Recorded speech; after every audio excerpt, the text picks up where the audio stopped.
can't believe we're seriously here debating pronouns. This doesn't say you can't be gay. This doesn't say you can't be trans. We're not banning every book in the library. Some material may just not be age appropriate. Not to be able to learn history. Being able to learn history is so important so that we don't repeat it. I think when it comes to the education of my child and the curriculum, stay in your lane. I think it shows a lack of trust on the part, of teachers, of administrators who handle incidents all the time on their own without cameras in the classroom. This is a Your Voice, Your Future Town Hall. Crisis in the Classroom. Welcome to Crisis in the Classroom. We welcome you and our studio audience. I'm Armstrong Williams. In a world where education holds the key to personal growth and societal progress, we journey to Palm Beach County, an oasis of academic excellence, amidst a world where we are facing global educational challenges.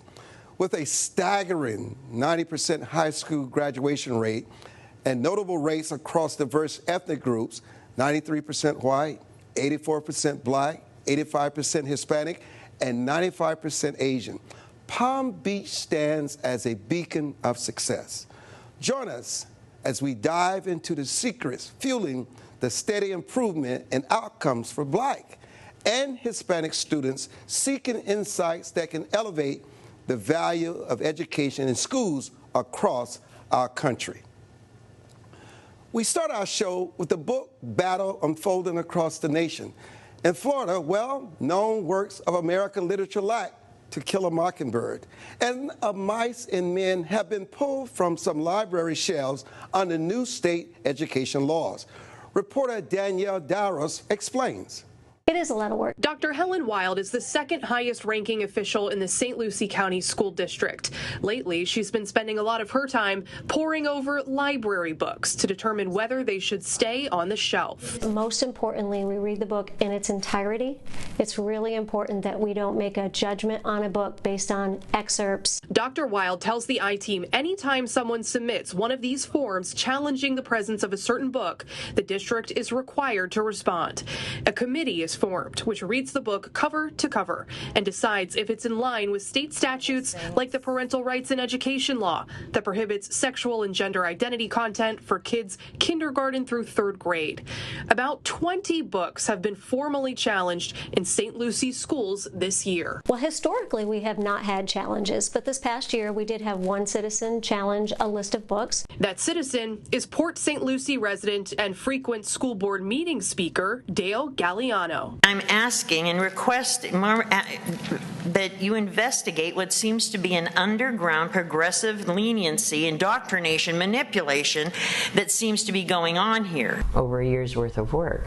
Galliano doesn't have a student in school, but she spends hours at board meetings crafting her comments and filling out book challenge forms. This all of a sudden, after praying on it a great deal, it became my mission. So far, 5 of the 21 books she's challenged, including Two Boys Kissing and Sloppy First, have been removed for sexual and violent content. 5 others have been restricted to older students. The district rejected her 11 other challenges. Dale is appealing. And we decided, you know what, we need a group of parents that's willing to push back against this movement. Stefana Farrell is the co-founder of the Florida Freedom to Read Project, a progressive group opposed to book restrictions. Through public records requests, she's found more than 600 titles have been challenged statewide. Farrell tells CBS 12 News only 20 of those books were challenged by individual parents, while hundreds have been filed by what she calls conservative special interest groups, like the Florida Citizens Alliance or Moms for Liberty. This idea that we're just going to start pulling books and deciding, having one group decide what's age appropriate in the library is really upsetting, and it's against our liberties. Once a book is challenged, it is often pulled out of circulation until that review is complete. That's how To Kill a Mockingbird, Martin Luther King's Letter from Birmingham Jail, and a book about Harvey Milk were all temporarily removed from Palm Beach County school libraries. For the I-Team, I'm Danielle DeRoss. Thanks to Danielle Dowros from CBS 12 for your report. Welcome to our show, civil rights attorney Ben Crump, who's standing outside the federal courthouse in San Francisco, California. Mr. Crump, welcome back to Crisis in the Classroom. Thank you so much, Armstrong, for having me and dealing with this important issue. How do we deal with equitable outcomes for all kids in the classroom where it doesn't lead to a kid being robbed when they graduate and they're seeking employment and the American dream eventually? Well, we make sure that there's accountability. And all things, accountability assures that people are doing what they have sworn to do. And that should be no different in the field of education, where they're dealing with our most precious resources, our children who represent our future. You know, in this broadcast today on Crisis in the Classroom, you will hear teachers almost proud to say, all a kid has to do is show up to my class and they automatically get an A. They say no grades, no homework. What do you say to teachers of that mindset? Well, we have to say to them, remember what they went to college for. Remember why they became teachers. It wasn't just to go along to get along. It was to make a difference in that child's life. My wife is a teacher, and I watched her so passionately go and try to do everything in her power to give those young people an opportunity, equal opportunity at the American dream. And that's what it's about. Education is the first step at being able to achieve the American dream. What about Attorney Crump? We know that you've been involved with the educational process recently. How do we balance out this critical race theory without taking away from the children just learning the basics, math, reading, writing, arithmetic? And let me just keep in mind, let's keep in mind, Florida has some of the most exceptional grades and academic performances and achievement in this entire country. Overall, and this is for blacks, Hispanics, and everybody.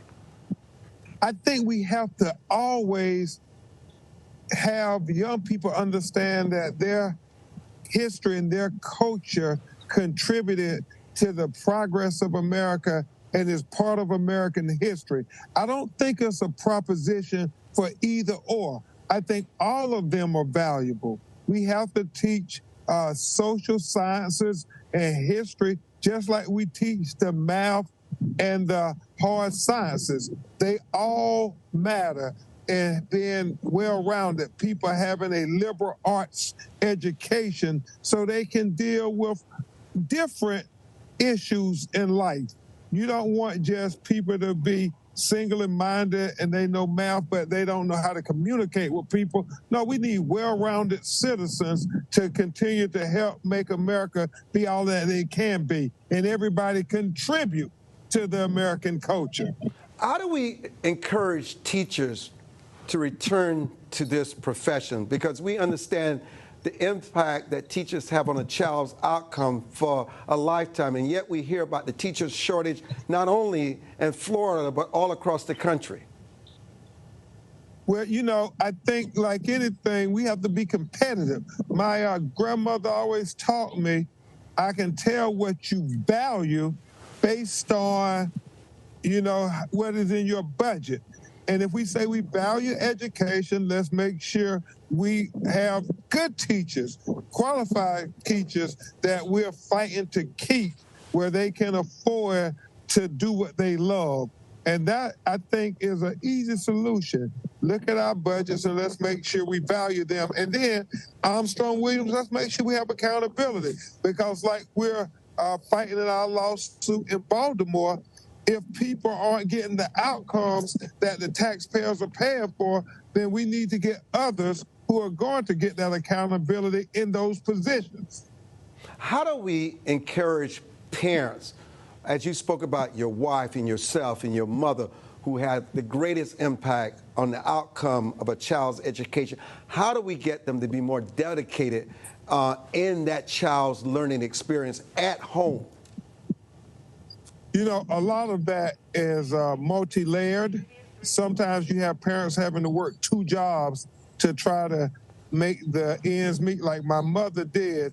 But hopefully you can have the extended family if you have parents that have these employment obligations, that they can come to the PTA meetings, that they can try to help make sure that there's tutoring and after school programs where children can be able to get the best opportunities at education and stand at their level of education. And that was the saddest thing in the Baltimore lawsuit, when you found the statistics that you had nobody reading on their levels. The fact that you had people in high school reading on 3rd and 4th grade levels, that is the crime, and we have to fight against that crime. You know, you keep alluding to the Baltimore lawsuit, and you, Dr. Carson, and I have written this book, Crisis in the Classroom. What happens when you have a system like Baltimore that continues to fail? What do you say to the legislature? What do you say to the superintendent of schools? And how do parents hold them accountable when their kids continue to fail at the most important moments in their lives, Attorney Crump? Well, what I say, Armstrong Williams, is that we have to see the problem as all of our problem, and all of us have to be part of the solution. So everybody has to come to the table and sit down and respect and listen to each other. You just can't be able to say, well, this person is in education, that I'm not going to listen to them because they're in the business community. No, we need our leaders in the business community. We need our leaders in the law enforcement community. We need our leaders in the municipality leadership, and of course in the educational leadership. We need leaders there. We need the parents at the table. We need everybody at the table to solve this problem. Other than that, the problem won't be solved. And finally, and quickly, accountability and responsibility must be in place if these kids are failing. Must be in place. It is a shame for a young person not to get a quality education. That is the quickest way to become a statistic in the school-to-prison pipeline. Because if you go into this society after high school without a quality education, then you're already in a prison cell. They just haven't slammed the door yet. Attorney Crump, it's always a pleasure to have you join Crisis in the Classroom.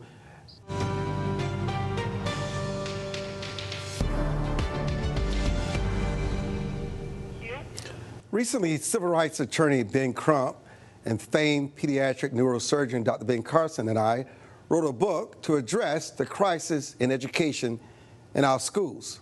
Please take the time to read this book for your kids in our country. Crisis in the Classroom is available wherever books are sold. Grab your copy today. You definitely won't be sorry. If you're concerned about issues in your local school district, Sinclair Broadcast Group wants to hear from you. You can call our Crisis in the Classroom tip line or shoot us an email at the address listed on your screen.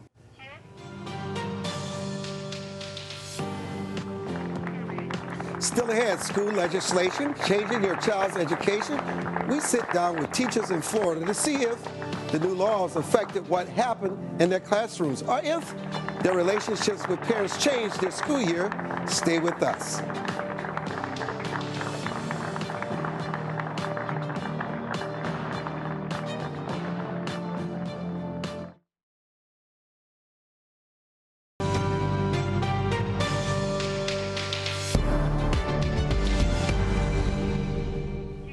And welcome back to Crisis in the Classroom. I'm Armstrong Williams. Teachers across Florida are wrapping up a school year that began with a number of new rules and regulations signed into law by Governor Ron DeSantis. Matt Lincoln spoke to teachers about how things went this year and whether the new rules really had an impact on teachers' day-to-day work. Here's his report. What do you think has been the biggest challenge for you as a teacher this year? The biggest challenge is keeping up with all of the memorandums and all the referendums that keep coming down from Tallahassee. Jackie Major teaches English at the South Intensive Transition School in Boynton Beach. She and Donald Pearson, an algebra teacher at Palm Beach Central High School, agree that they've seen new laws change the way teachers approach their job. A lot of teachers are, especially the annual contract teachers, they walk on eggshells. They're afraid to really say something because they might have something happen where someone was offended and then they have to defend themselves. And if you're an annual teacher, you can be let go without cause, and that's a scary thing to me. The people that I have heard complaining about it and changing their school year, it's because they're pushing an agenda. Ashley Labad teaches reading at Somerset Academy in Boca Raton. Did you feel like this was a challenging school year? Actually, it was my best year yet. When this bill was put in place, even though I don't think we should have to have it, they did it so that these parents are able to have a say for their children, whether it's learning, whether it's their health.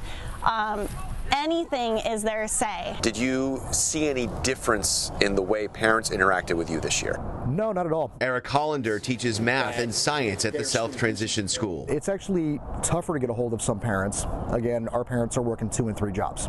So trying to get a hold of a parent during office hours is sometimes virtually impossible. So it's calling after hours, calling before hours, calling on weekends. And even then, they're working. So it's really tough when the parent should have a say, but it's tough to have their say because of time constraints. The biggest issue for some teachers we talk to is not the laws themselves, but the arguments seemingly pitting parents against teachers who should work together to do what's best for all students. Parents have a right to know what's going on, but that doesn't mean they have a right to tell everybody what to do. I think the lack of faith that is being engendered by outside entities about the quality of your teacher or your child's teacher and the education that they're receiving has really been demoralizing for a lot of people this year. I have the best data I've had in my 11 years of teaching, and it's amazing because they're bringing family back. No matter what their feelings about these laws, everyone agrees there simply are not enough teachers. And the concern is all the politics around education in Florida lately may make those jobs harder to fill. Keep on teaching. Do what you do best. We're there for our children. We're there for our students. We're there for our own kids. We've got to leave parenting to the parents, and we got to leave teaching to us because that's what we're here to do. I'm Matt Lincoln for CBS 12 News. Thanks to Matt Lincoln from CBS 12 for your report. Joining us now is our esteemed and distinguished panel, the former Secretary of Housing and Urban Development and former pediatric neurosurgeon from Johns Hopkins University, Dr. Ben Carson, and the co-founder of Moms for Liberty, Tiffany Justice, and Bridget Ziegler, who's on Zoom, who's the director of the Leadership Institute School Board Programs. We welcome you all to this discussion. Dr. Carson, why is it so important to have skilled and motivated teachers to prepare kids for learning? Well, you know, I don't think I've ever met anybody who was highly successful who couldn't point to a teacher who played a significant role in their lives. It's an incredibly important position at a time when children are impressionable and they can be molded. This is the reason that Vladimir Lenin, the great Marxist, said, "Give me your children to teach for 4 years, and the seed that I sow will never be uprooted." When they're impressionable and young, that's when you have to teach them values. And that's why this needs to revert back to the home. Home is where values are taught, and teaching should involve the things that people need in order to be successful in life. That's the way it has always been. And in 1831 when Alexis de Tocqueville came to America to kind of study what was going on here, because Europeans were just so fascinated. How could a nation barely 50 years old be competing with them in virtually everything, including education? And he was flabbergasted to find the level of literacy that existed in America. He could go out in the forest and find a mountain man. The guy could read. And this was what characterized us. If you look at some of the exit exams that kids used to have to take to get a 6th grade certificate. You'd be blown away by what they were expected to know. And today, we have adults who don't know these materials. And if people are not educated, they become very easy to manipulate. And that's why John Adams said our system is designed for an informed and educated populace. It is the teacher's job to make them informed and educated, not necessarily to teach them values. That's something for the parents. Bridget, why is it so important for students to not only show up and respect the classroom, but that parents insist that they study their materials at home? Well, I think Dr. Carson made a great point. I mean, this is about the future and direction of our country. And if you see the lowering of standards that we've unfortunately seen in the education of public education in particular, but even crossing over to some of the public or private schools, it's so important because it sets them up for success. My biggest concern that I see across the board is that we're lowering expectations on our standards for both behavior and for academics. And the foundational skill set that our young children and the impressionable minds that they have at those early ages are critical for them to be successful in what we call the real world. And also, the other part is we are focused on freedom and liberty, not being dependent on government. And so the more we can uplift our children of all races, of all socioeconomic status, backgrounds, to be free thinkers and independent, to create a path of a success for their own, that's the American dream. And if we aren't allowing our children to learn how the basic skills to read, we're having people graduate that can't read at a 3rd grade level, which is criminal. We're really shackling the hands of our children's future. When did we, Tiffany, come into a place in America where the needs of the few outweighs the needs of the many? When we were coming along, our generation, it was education, education. We never had issues like transgenderism, CRT, pronouns, and it seems like we talk about everything except educating our kids in a quality manner.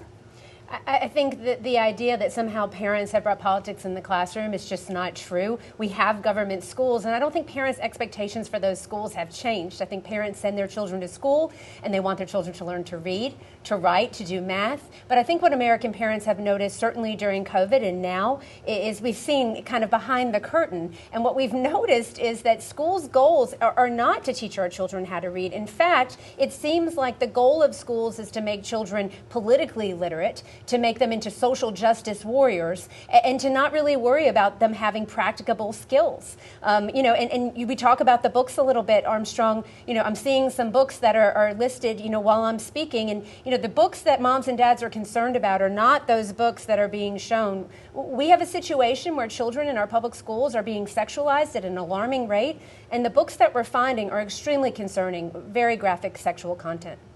Are you saying it's deliberate, knowing exactly what the outcome will be? I think public education has become a jobs program that focuses more on adults and their needs than the needs of our children. And I think we need to look no further than the outcomes that we have out of schools. Mr. Crump talking about Baltimore schools. You had 23 schools with 0% of children proficient in reading and math. It is a crime, and someone needs to be held accountable. And it's time for parents to take back the wheel. That's why at Moms for Liberty, we're running for school board, and we're working to create good legislation to put the focus back onto basics in school. Dr. Carson, you and your wife, Candy, have the Carson Scholars, and you've taken kids all across America, thousands of them that people said could not learn. They've gone from D's and A's in engineering and science and in math. What is it that happens with your curriculum that you believe every child has the ability to learn, and that is the foundation on which you operate from? What is it that is so different about these kids than what we see, let's say, in a public school and a private school? Well, one of the things that we do is we put in reading rooms. And these are fascinating places that no kid would pass up. They're decorated, usually in styles that conform to the area where they're found. Like there's one near Cape Canaveral, and it's shaped like a space capsule. You look through the one window, you see the Earth. Another window, you see the moon. Another window, you see E.T. And they have books, all kinds of wonderful books that really fascinate the kids. Because if you can get a kid reading at grade level by the 3rd grade, it changes the trajectory of their lives. And it makes it much more likely that not only will they finish high school, but they will go on to become very successful individuals. Those are the things that we really need to be thinking about. And, you know, parents and teachers, administrators, you don't have to reinvent the wheel. Sit down and study the places that are effective, the places where the children are doing well, and emulate those. It's just not rocket science.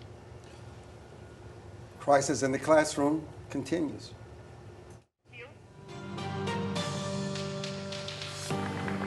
When we return, we sit down with Professor Bornovich and discuss removing merit from our schools. You won't want to miss this. More of Crisis in the Classroom.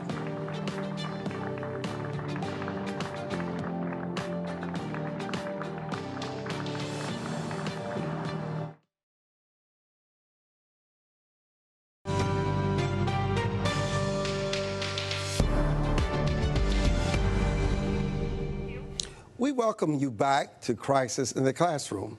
I'm your host, Armstrong Williams. One of the latest teaching trends includes getting rid of grades and homework. National correspondent Kayla Gaskins joins us from Washington, D.C. with more on this push towards equitable grading. My dog ate my homework, turning into a line of generations past as schools increasingly do away with giving homework altogether as part of a push towards achieving equity in the classroom. We've sort of created this rat race and a competition all about just getting the grade rather than focusing on the learning itself.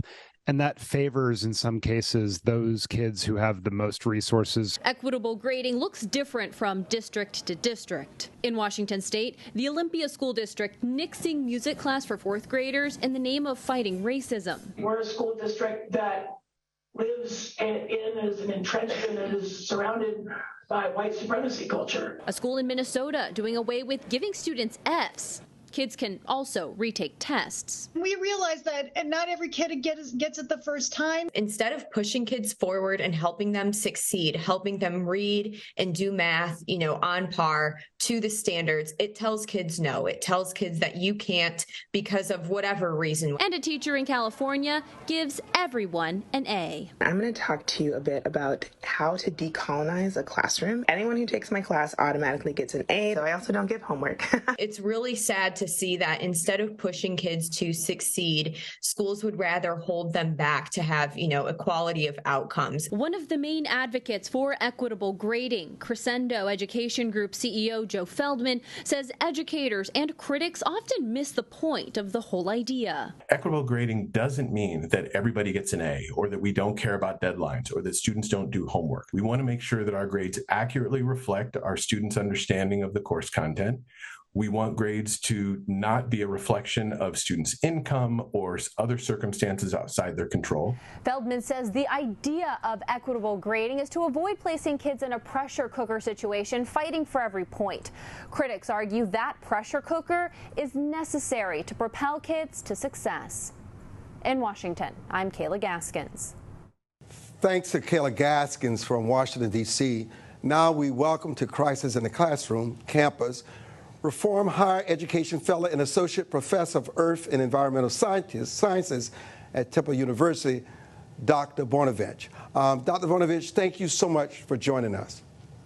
Thank you for having me. Is there an emphasis on merit that wasn't there before? Well, I think there's an emphasis on things what I call other than merit these days. I mean, I think throughout human history, there is always an explicit emphasis on merit, and I usually contrasted having experience with that with the Soviet system, regardless of all the ideological issues, that ultimately the merit won over because certain things need to be produced for better or worse, and so certain ideological aspects took second place to merit. And what I see, especially recently, is criteria other than merit seem to be taking precedence, and that's the worrying part. What has contributed to this? This is a great question. I think it's been sort of a slow build up. I got a sort of tectonic shift. In order for something big to happen, you have to build a lot of stress, and then at some point it just sort of comes out. But it's been happening not just in the United States, but elsewhere. But I think here especially it's going at a rapid pace, and I don't see how the end game is good for anybody, frankly. But as far as causes, I guess we think that we're in a good enough position that we can afford sacrificing merit for something else and still do well, and I would argue that will not work. You know, Professor Bonovich, we've seen some schools considering other factors on the merit, race, gender. Is this new, or do you feel it's just coming to light? I think coming to light is the best way to describe it. Again, as I give an analogy to building up stress, and then it's slowly building up but not released, then when it's released, it's going to be kind of overwhelming. So I think it's been happening recently more overtly, but again, I keep going back to some of the sort of criteria that are put in front of us without any guidelines on how to use them. And yet the word merit isn't anywhere in them. And by definition, that's something new. And something new is not necessarily negative. We try a lot of new things. But to me, it seems like, having gone through Soviet system, it almost seems like people who are for those other than merit criteria and acceptance and advancement, they almost embrace sort of the better part of what they think the Soviet system was about. And yet they're going in the opposite direction in most of it. So I would just give sort of a free advice if anybody wants to know how it was done. And merit, ultimately, merit still won over even in those systems. But do we ever take time to consider where it has the real impact and where it sometimes often can be demoralizing on the student themselves? A student has been taught and brought up by their parent that we live in a meritorious society where we go, we study, we learn, we give our best, we go to the library, we don't go party at night, we read books, we do whatever is necessary to get the best grade, because that's what merit is about. And all of a sudden, we toss it out of the room like popcorn. What about the impact on the kid that studies hard and the kid that has little interest in studying at all? And that's the thing. So oftentimes it's sort of the detriment of somebody who studies hard, and they're disillusioned because they may know that after finishing high school, that spot may be taken by somebody else. And again, I'm not going to go to detail what those other criteria are. I just go other than merit. But I don't think it does service to the person who's put in that position if they have no interest, but say, we have a spot earmarked for you, and the person has no interest. And at the end, I don't think how we're going to get to a good result there. And again, there's some specialties, I would argue, I think everybody would agree, that where the outcome may be relatively minor for everyday life or maybe more theoretical. In some cases, the outcomes would be practical. Sending rockets into space, building bridges, operating, in a surgery room, those sorts of things. You want to make sure you have the best person. And we always know there is a spectrum, right, from best to worst, but even from best to worst on the doctors that are coming out of a specific university, even the worst one, they're just worse maybe by a GPA, but they're still a good doctor. They got through the system and they got into the system based on their merit. So we often joke, even the worst doctor has a diploma, but we mean just for that cohort of doctors that came out of Harvard. What we don't want to happen is people getting into the system being either disinterested but somehow led into that system, because ultimately they'll be blaming the system that accepted them, sort of knowing ahead of time they won't succeed. And then the pressure is on us as faculty to get that person through the system, because often they fail. And they may not be of their interest to study there in the first place, but there's sort of these spots earmarked for them at different schools and universities. And again, I don't see how that's beneficial for even those students, let alone not letting somebody in who's truly qualified and passionate about anything.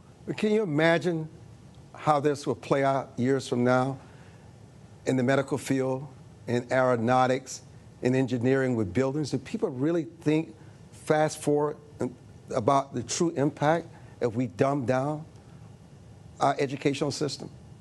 Again, it's not going to benefit anybody. I use example of, I grew up in the Soviet Union, and it was Ukrainian Republic, but now it's Free Ukraine. And I would argue the war there now is sort of legacy of the Soviet Union. But the reason Ukrainians are doing really well learning all these new techniques with the new weapons is they are sort of originally they were brought up to learn fast, to do well. So as soon as you give them the new system, they do well. You can argue with other countries. You can bring somebody from a small village in China or India where they're learning their school. You can put them here. They'll just have enough credentials and passion, and they can get into Harvard usually. So that's all I'm saying. They're all people are capable of succeeding. What we don't want to do is holding back somebody who is truly passionate and qualified, and in their place putting somebody who is not even passionate. And then we can argue about issues why, there's sort of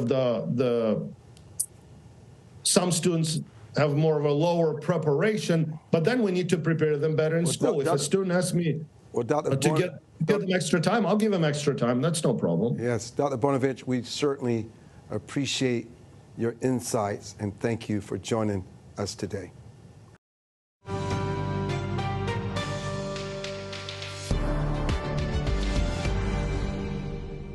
And we're back, and we continue with Crisis in the Classroom with Tiffany Justice, Dr. Bidden Carson, and Bridget Ziegler.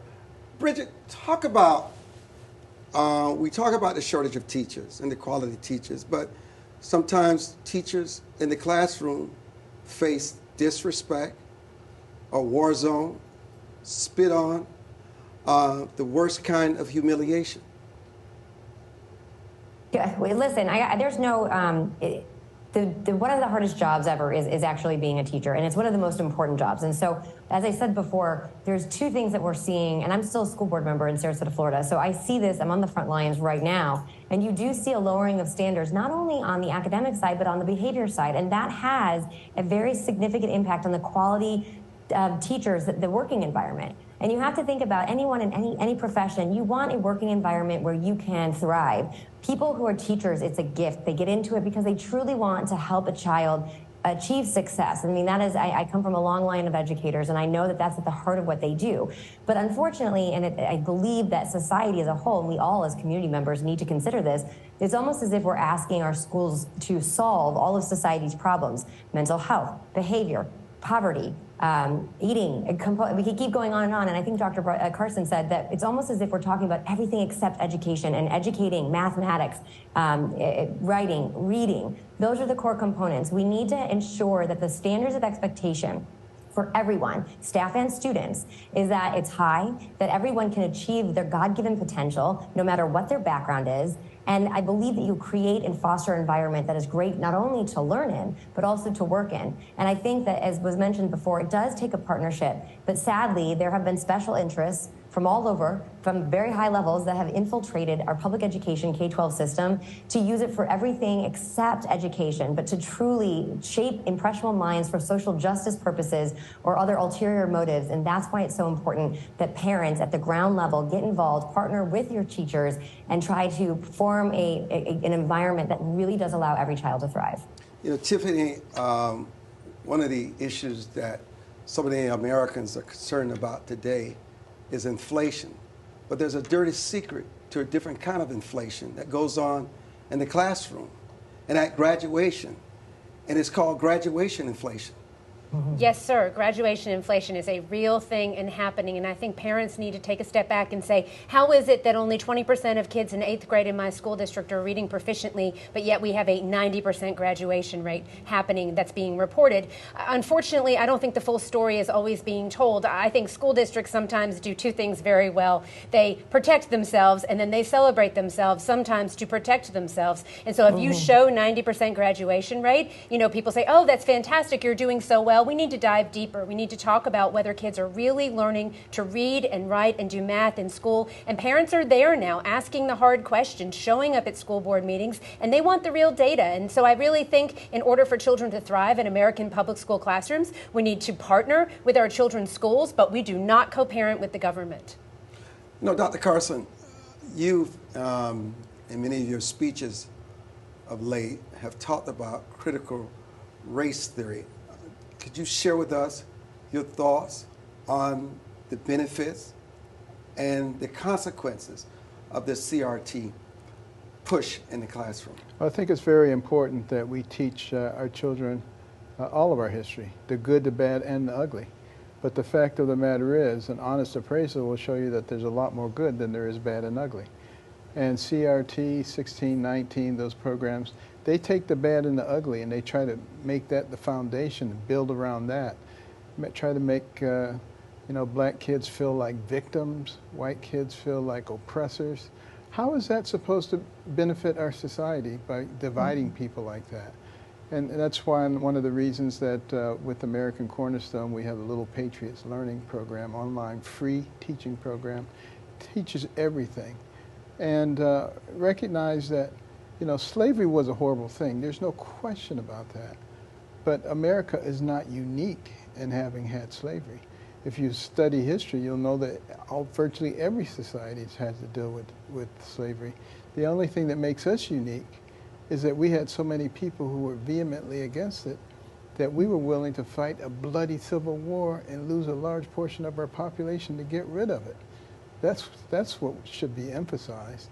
And, we need to stop fighting each other and find ways to come together, to learn from our mistakes, to build upon our successes. America is a great nation. I've visited 68 countries. I lived overseas. And I can tell you there's no place like the country that we have. And we need to fight to preserve it because there are forces that are trying to fundamentally change who we are. And we, the people, are the only ones who are going to stop them. And I'm delighted to see the explosion in homeschools. It's doubled since 2020. Private schools, particularly faith-oriented schools, a long waiting list. I think parents are recognizing what's going on. But what we really need is school choice. Facilitate that, and I think that will solve a large part of the problem. Bridget, talk about the importance of kids having relationships with their peers and also class size. Well, so a couple different things. I want to just mention what Dr. Carson said also, is that the school choice, we were talking about accountability, that is the ultimate accountability, and that is where everything will ultimately change. I think Tiffany also made a very good point about that public education has almost turned into a jobs program instead of an education program, and that's absolutely true as well. So when you have school choice and people are voting with their feet, and you don't have the enrollment to sustain continuation of jobs and the funding around it, that's when you start to see things shift. Hopefully, that's the goal. And I think that when you talk about, as far as children in school, I think this was actually mentioned recently, that children get a predominant amount of their socialization at school. Yes, that's correct, but it's also learning how to respect their elders, understanding the role of authority, understanding the responsibilities to coexist with other people of all different walks of life. We talk about all of these different indoctrinations and different specialty groups, subcategories that are really kind of dividing us as a community. But what we don't often talk about enough is that we should understand there's a lot more common ground that we have, and as a public education institution, a government institution. Hold that point on common ground. Crisis in the Classroom continues. More with our accomplished panel when we return to Crisis in the Classroom.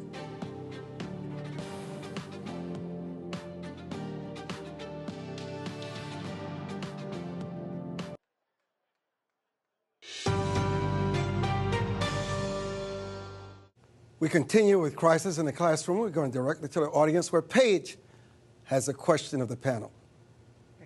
So my question is for Ms. Justice. And one of the things you spoke about was graduation rates as they related to proficiency rates in reading.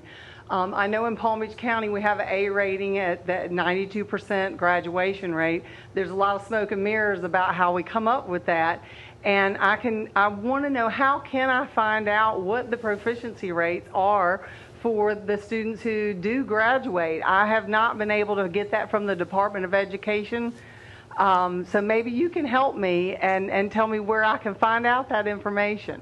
So You absolutely can go to the Florida Department of Education website, and I can help you to go on there and look, and you'll be able to see assessment scores. Because of COVID, there was some differences in the way that the tests were given and the results were taken. So this will be a year of a new test that we're using across the state of Florida. I believe it's called the FAST test, and so they did a temperature take at the beginning, the middle, and the end, and we'll be able to see those results. So I think what you're going to see is more accountability in Florida, and I think Governor DeSantis and Senator Manny Diaz, who's now the Education Commissioner, are very committed to making sure that there's accountability in Florida public schools.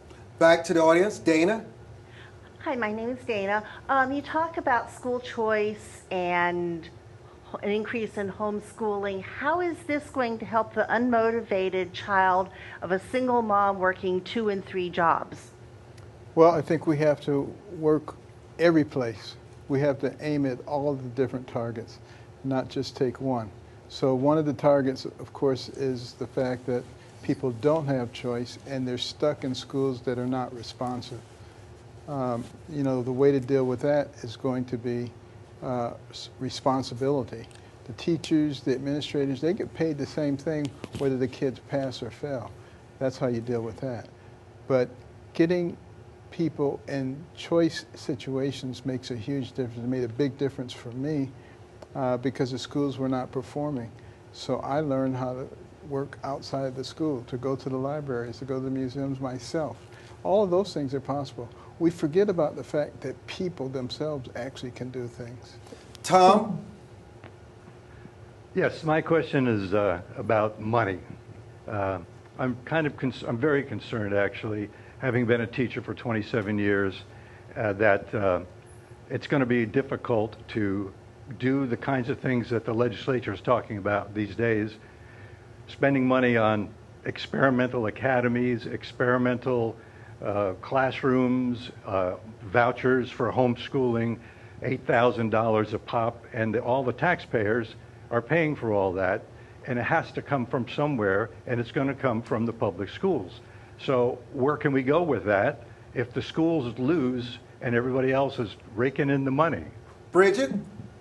Yeah, well, again, I go back to accountability, and also if you consider the free market. So the funding mechanism doesn't change as far as where the money is coming from. It's coming from taxpayers, whether they have children in public schools or not. Really, we all understand that we, as Americans, we value the quality of high-quality education, but we should be getting high-quality education. And as we've discussed, it's not necessarily putting that output. So at the end of the day, as I mentioned, school choice really affords the highest level of accountability, just like the free market does. The competition of it, in fact, will raise the standards and force people to adapt to the demands and needs of the consumer, which is, in fact, the parents and families of the school-age children. So the funding mechanism doesn't change. It really should just increase the outcomes for the expectation that all of us have for our children to have high levels of proficiency. That's why we're all funding public education in the first place. Jeannie? Thank you. I'd like to ask the panel what they believe, and if they believe having a very strong after-school program like Boys and Girls Clubs is important to help supplement the education of our students. I'm happy to take that. I think after-school programs are incredibly important, and I think the communities, schools can't do it alone, and absolutely having after-school programs that parents can trust to have their children go to is important. One of the things that's been a struggle in Florida is very, very early start times for middle and high schools. Some of our high schools start at 7 a.m. You've got kids that are out of school at 2 o'clock. What are they doing after school? And so I think it is important to have vibrant after-school programs and to work within your community to meet the needs of all the children. This has been such an important discussion tonight, but we should never lose sight of the fact that despite the COVID shutdown, despite 15% drop in scores, Governor DeSantis in the state of Florida rallied back, and they're seeing drastic improvements. No matter what issues may happen in Florida, there's still a role model for the country. Their success rate is absolutely phenomenal. And we want to thank Tiffany, Bridget, Dr. Carson, WPEC 12, and our most important guest tonight, our studio audience, for joining us for this discussion on crisis in the classroom. And we just pray that you continue this discussion where you are. I'm Armstrong Williams, and thank you so much for joining us. As we look back on the extraordinary accomplishments of the Palm Beach County School District, we are reminded of the pivotal role education plays in molding lives and fostering thriving communities. Their remarkable 90% high school graduation rate, coupled with their dedication to enhancing outcomes for Blacks and Hispanic, Asian students, set a remarkable shining example for those striving to champion the cause of education. With the invaluable lessons learned from this district, we can intensify our efforts to effect meaningful change in schools all across this great nation, unlocking the potential of every student and tackling the urgent issues facing education today. We thank you for watching Crisis in the Classroom. I'm your moderator, Armstrong Williams.